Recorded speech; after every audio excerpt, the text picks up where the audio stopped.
aqui a palavra do Senhor. A graça do nosso Senhor Jesus Cristo, o amor de Deus e a comunhão do Espírito Santo esteja com todos vocês. Amém. Podem tomar os seus lugares.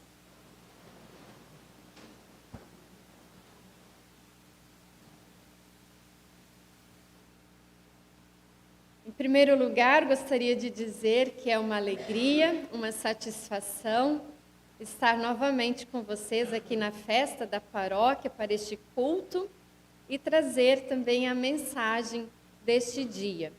Temos diante de nós dois textos maravilhosos.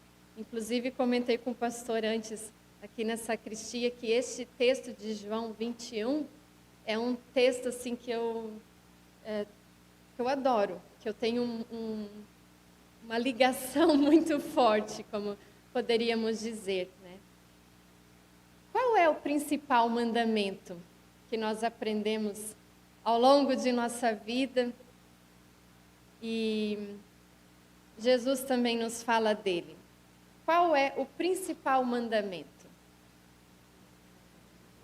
Amar a Deus e ao próximo, isso mesmo. E esta é a pergunta que um fariseu faz para Jesus em Marcos 12, 28 a 31. Ao que Jesus respondeu, o principal é: escute, ó Israel, o Senhor nosso Deus é o único Senhor. Ame o Senhor seu Deus de todo o seu coração, de toda a sua alma, de todo o seu entendimento e com toda a sua força. O segundo é: ame o seu próximo como você ama a si mesmo. Não há outro mandamento maior do que estes.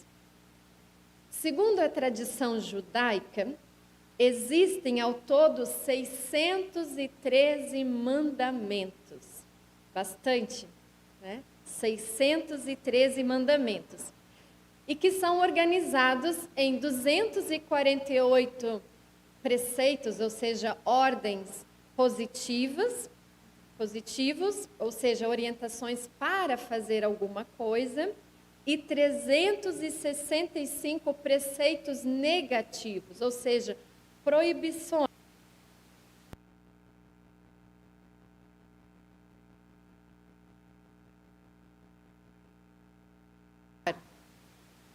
Pelo principal mandamento, este fariseu estava perguntando destes 613 qual era o principal. Trata-se, portanto, de uma pergunta legítima, que talvez qualquer um de nós faria para Jesus. E ao perguntar, então, desse mandamento, Jesus responde que é amar a Deus e amar ao próximo. Vocês estão me ouvindo? Eu não estou escutando. Mas este fariseu e o próprio Jesus não é o primeiro que vão falar do principal mandamento. Nós já encontramos em Miqueias, capítulo 6, o versículo 8, o seguinte: ele já mostrou a você o que é bom e o que o Senhor pede de você, que pratique a justiça, ame a misericórdia e ande humildemente com o seu Deus. Então vemos que Miqueias, já antes da vinda de Jesus, tenta sistematizar os mandamentos nesse único mandamento, de andar humildemente com seu Deus, de praticar a justiça e amar a misericórdia. Nós percebemos no Evangelho que Jesus vincula o mandamento de amar a Deus com o mandamento de amar ao próximo. Mais tarde, o apóstolo Paulo vai nos dizer que não tem como amar a Deus e odiar o seu irmão. Como podemos amar a Deus, a quem não vemos, e odiarmos o nosso irmão, nossa irmã, a quem vemos? E aí vem a pergunta: como nós podemos amar a Deus de todo o coração, com todo o nosso entendimento, com tudo que nós somos, com toda a nossa alma, ou seja, com toda a nossa integralidade? O amor a Deus decorre do amor de Deus. Complicado parece, né? O amor a Deus decorre do amor de Deus. Sim, porque Ele nos amou em primeiro lugar. A Bíblia conta do começo ao fim de como Deus nos amou e continua a nos amar. E a morte de Jesus Cristo, o seu único Filho, é a maior prova desse amor de Deus por nós.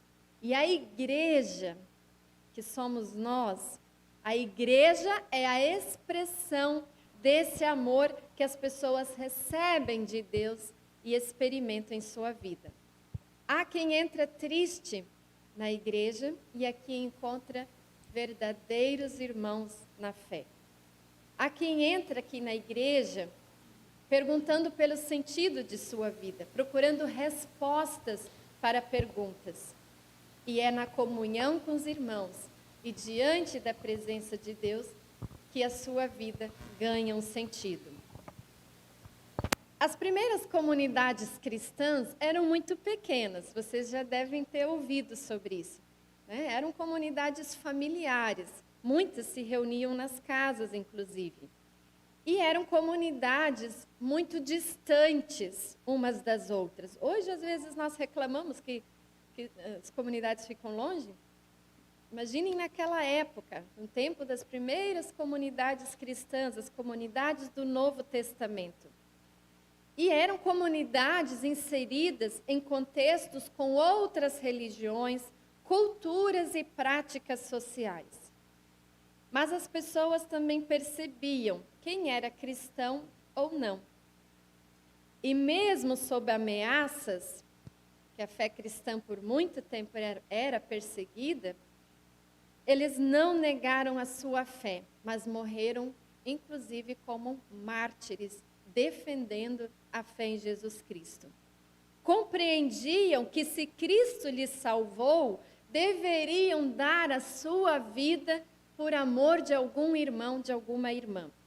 E aí apenas um exemplo que eu li enquanto eu fazia o mestrado, um exemplo que me chamou muita atenção, que até ali eu não tinha lido. Por exemplo, uma prática muito comum entre os primeiros cristãos era, se alguém estivesse preso, às vezes tinha perseguição, né, religiosa, ficava preso, outra pessoa da comunidade ia lá e ficava no lugar, isso era permitido, né? Então ficava no lugar daquela pessoa.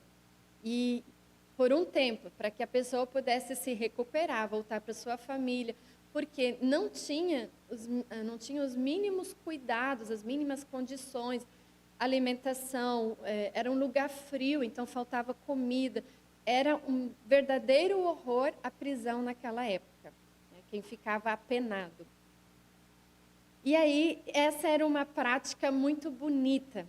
Assim como, se vamos ler, existiam muitas outras práticas diaconais, de amor ao próximo, por causa da fé que as pessoas praticavam. Esse é apenas um exemplo. E aí, as cartas apostólicas, como essa que nós lemos de 1 João 3, eram um verdadeiro consolo para essas comunidades pequenas e distantes, inseridas com esse contexto muito diversificado, com muito sofrimento. Né? E então, todas essas cartas do Novo Testamento, quando nós lemos, trazem esse consolo, o apoio, a orientação para essas comunidades. E assim servem também para nós hoje, para nossas comunidades. São cartas que nos orientam, que nos apoiam e que nos dizem como podemos viver em comunidade. A pergunta que Jesus faz a Simão Pedro 3 vezes nos intriga bastante. Por que ele pergunta 3 vezes? Parece que se torna até repetitivo, né? Chato. Ele pergunta: Simão, filho de João, você me ama? A palavra amor aparece cerca de 300 vezes na Bíblia. Nas línguas originais, há várias palavras diferentes que expressam as dimensões do amor. Assim, o amor pode ser expresso como a palavra ágape, acho que é a que a gente mais ouve, uma palavra grega, né? Ágape, que é o amor divino, o amor que Deus tem por nós, o amor revelado em Jesus Cristo é o amor ágape, o amor incondicional. Ou a palavra philos, que é o amor enquanto amizade. Ou a palavra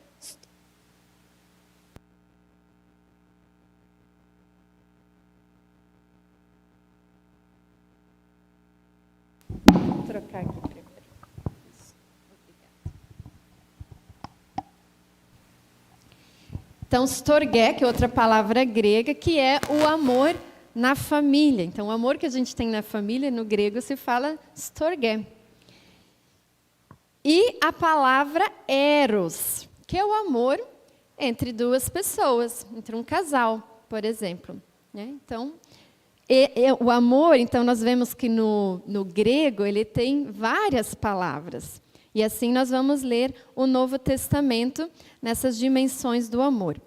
Estudando o texto do Evangelho, no original grego, esse texto de João 21, percebemos que nesse diálogo, Jesus e Pedro falam de um amor diferente. Sim.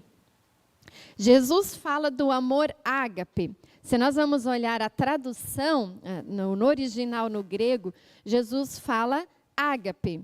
Pedro, tu me ágape. Ou seja, o amor incondicional, o amor divino. Pedro responde um amor philos, um amor enquanto amizade. Ou seja, Jesus espera dele uma resposta e Pedro dá outra. Ao mesmo tempo, parece que Jesus não se surpreende e ele aceita esse amor de Pedro. O texto não esconde que Pedro fica triste, porque Jesus 3 vezes pergunta para ele, tu me amas? Será que Jesus queria que Pedro refletisse sobre esse amor a Jesus? Sobre o seu amor? Jesus vincula esse amor a ele com o servir de Pedro. Mesmo Pedro dizendo um amor enquanto amizade, Jesus diz, apacenta as minhas ovelhas. Olha que lindo. Jesus diz, com o amor que tu tens, como tu amas, como tu é, me serve, cuida das ovelhas. Nós falamos antes que o amor é ação. Então, como nós somos, com o que temos, com o amor que sentimos, Jesus pede que nos amemos uns aos outros, que cuidemos uns dos outros. Todos nós somos ovelhas, né? E Jesus pede, apacenta as minhas ovelhas. Esse cuidado na comunidade, de cuidarmos uns dos outros, é obedecer essa ordem de Jesus. Nós não sabemos tudo, mas também não sabemos nada. Não temos tudo, mas também não significa que não temos nada. E isso faz a comunidade, onde nós partilhamos conhecimentos, compartilhamos dons, recursos. Isso é viver comunidade. E a porta sempre está aberta para vir mais alguém, para acolher mais alguém. O amor não é apenas sentimento, muito menos é algo que se diz da boca para fora. É ação. Conhecemos bem que se amamos nossa família, precisamos externar esse amor, demonstrar em palavras, atitudes, pensamentos. Sim, pensamentos. Porque aqui nós também podemos, onde nós decidimos, onde nós podemos contradizer esse amor. Em Gálatas nos é dito que a fé é ativa no amor. Ou seja, a fé demonstra amor. A fé, ela age. Quem diz que ama a Deus, vai amar o próximo. A fé provém do amor e conduz ao amor-ação. Sim, a fé que nós temos em Deus vem de ação. Ele vem ao nosso encontro, Ele cria tudo que existe, Ele vem em Jesus Cristo, ou seja, o próprio Deus age, o próprio Deus, para vir ao nosso encontro, Ele se coloca em ação. Então, a fé e a ação estarão sempre ligados. E a partir disso, nós afirmamos que a diaconia, que é um ministério transversal na igreja, que não é um dono, não é de um grupo, mas que toda a comunidade pratica. Nós temos na comunidade pessoas que lideram diversos trabalhos, um deles é a diaconia, mas ela não acontece sozinha. Todas as pessoas são chamadas a cumprir este segundo mandamento, de amar ao próximo, amar as pessoas. A igreja que ama, ela demonstrará isso na sua comunicação, no testemunho e ação. Isso não fica aqui dentro da igreja, isso é lá fora, no nosso trabalho, nas pessoas que encontramos no supermercado, aonde nós estivermos. A diaconia é um serviço de todos nós, de todas as pessoas. Não amemos de palavra, nem da boca para fora, mas de fato e de verdade. Esse é o lema bíblico da nossa igreja para este ano. Uma palavra digna de reflexão para os nossos tempos, quando experimentamos tantos males, tantos sofrimentos, tantas contradições e faltas em nossa sociedade. Que amor é esse que machuca? Que amor é esse que se alegra quando alguém está sofrendo? Quando alguém perdeu alguma coisa?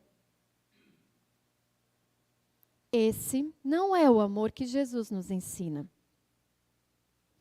Acolher, cuidar, visitar, repartir, ajudar, carregar, entregar, levar, pacificar, ouvir, aconselhar, orar, ensinar, emprestar, dialogar e tantas outras ações que refletem a nossa prática diaconal.